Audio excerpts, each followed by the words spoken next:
Lahat ng bagay may dahilan. Pero, paano kung di mo na kaya? Magpapatuloy ka pa ba? O titigil ka na dahil sa dulo ng laban mo, alam mong wala na din namang pag-asa?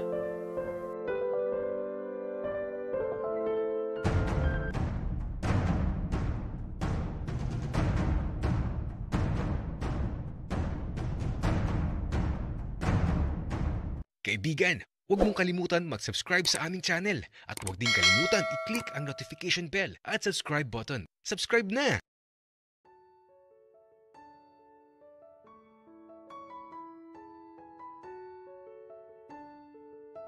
Habang nakaupo kami ni Monmon sa malapad na bato, dinadama lang ng aming mga paa ang malamig na tubig na patuloy lang sa paglagaslas. Ang lamig ng tubig, Monmon. Ang sarap sa pakiramdam. Oo nga, Enzo. Ang lamig. Saktong-sakto yung pagtambay natin dito. Kasi napakainit na naman ng panahon. Tama ka, Monmon. Pero, Monmon, alam mo ba kung saan patungo yung ilog na to? Di ko alam, Enzo.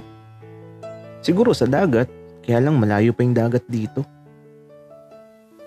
Ganun ba, Monmon? Siguro, ang sarap sumabay sa agos ng tubig na to. Tapos, kahit saan tayo makarating, okay lang. Ang mahalaga, masaya tayo. Oo naman, Monmon. Sasamahan kita sa paglalakbay, kasabay ng agos. Kahit saan mo gustong magpunta. Hindi ko talaga makakalimutan ng lahat, Monmon. Sobrang saya ko lang talaga nung makilala kita. Tapos, dito pa tayo unang nagkita. Oo nga eh. Dito tayo unang nagkita tapos dito nabuo ang lahat. At alam mo ba, Enzo? Nung hindi ka pa nakakabalik, lagi ako napunta dito. Baka kasi nagbalik ka na tapos dito mo ako hinihintay. Sorry, Monmon, kung matagal kang naghintay. Okay lang, Enzo. Ang mahalaga, nakabalik ka na. Huwag ka na ulit aalis, ha? Monmon, di na ako aalis. Promise. Mangangiti ang sagot ni Monmon. At habang dinadama namin na malamig na tubig sa aming mga paa, magkahawak lang ang aming mga kamay na sana hindi na magkawalay. Dito sa ilog na to, halos naubos ang oras namin. Bawat sandali masaya lang, bawat oras, di ko makakalimutan. At bago pa sumapit ang dapit hapon, umuwi na kami kasabay ang mga bata. At eto, diretso lang kami sa duyan habang sabay na pinagmamasdan ang paglubog ng sikat ng araw. Isang tanawing napakaganda. Isang tanawing kasama na namin ni Monmon simula pa nung una. Monmon, lagi mong tatandaan. Ang takip silim, parang pagmamahal ko para sa'yo. Hanggang wakas. At laging makulay.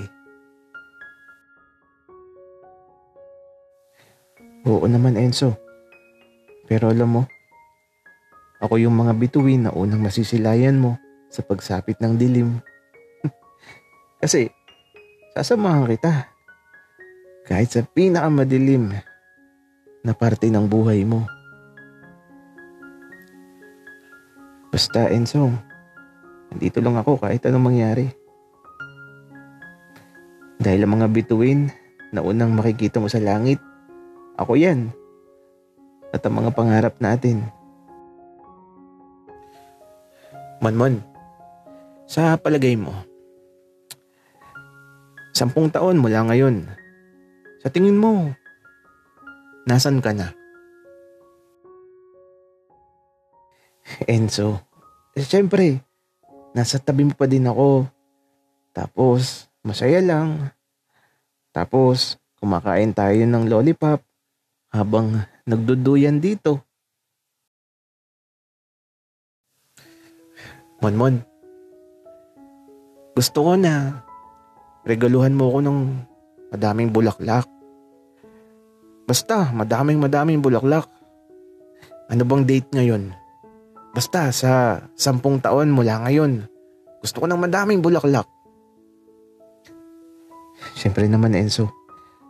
Madaming bulaklak ang ibibigay ko sa'yo. Lahat ng klase ng bulaklak. Pati bulaklak ng kangkong at kalabasa. Monmon, grabe naman yun. Basta, 10 taon mula ngayon.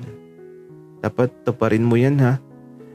Tapos, gusto ko, nakangiti ka lang sa araw na yun. Kasi gusto kong makita kang masaya.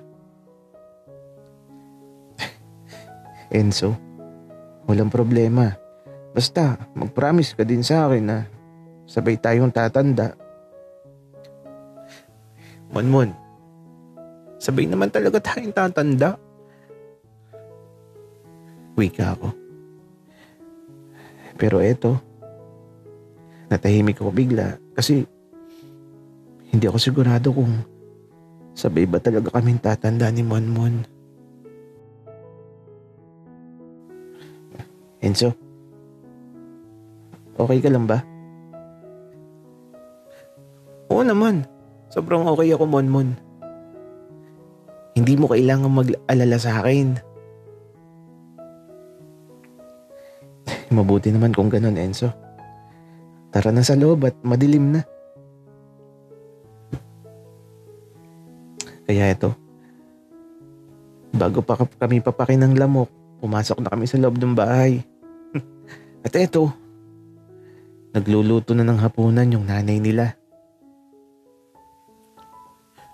Kuya Enzo, bakit parang maputla ka po?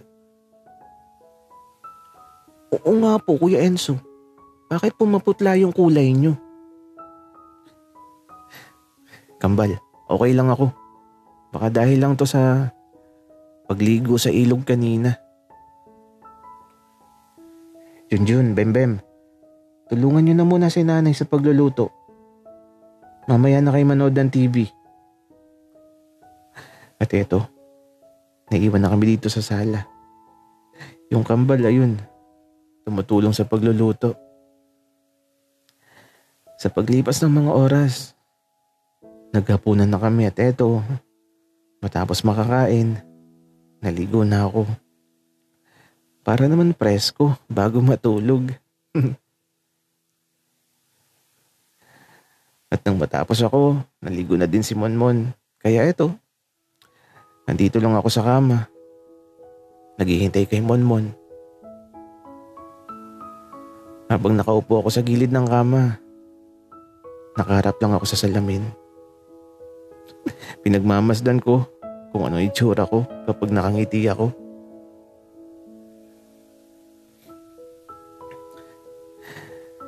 Magkaiba pala ang itsura ng totoong nakangiti sa ngiti na may halong kalungkutan.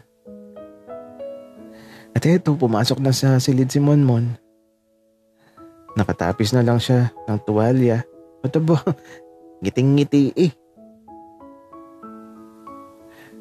Magbihis ka na, Monmon, at matutulog na tayo. Enzo, ano ka ba? Baka nakakalimutan mo yung pinag-usapan natin kanina. Ang alin, Monmon? Ay nako, Enzo. Pero ano bang gusto mo? Lights on o lights off? Monmon, Seryoso ka pa talaga? Pero sige, lights on. At eto na nga. Nahulog na ang tuwalyang kanina. Nakabalot kay Monmon. At tila ba isa siyang sundalo na handa ng lumaban sa digmaan.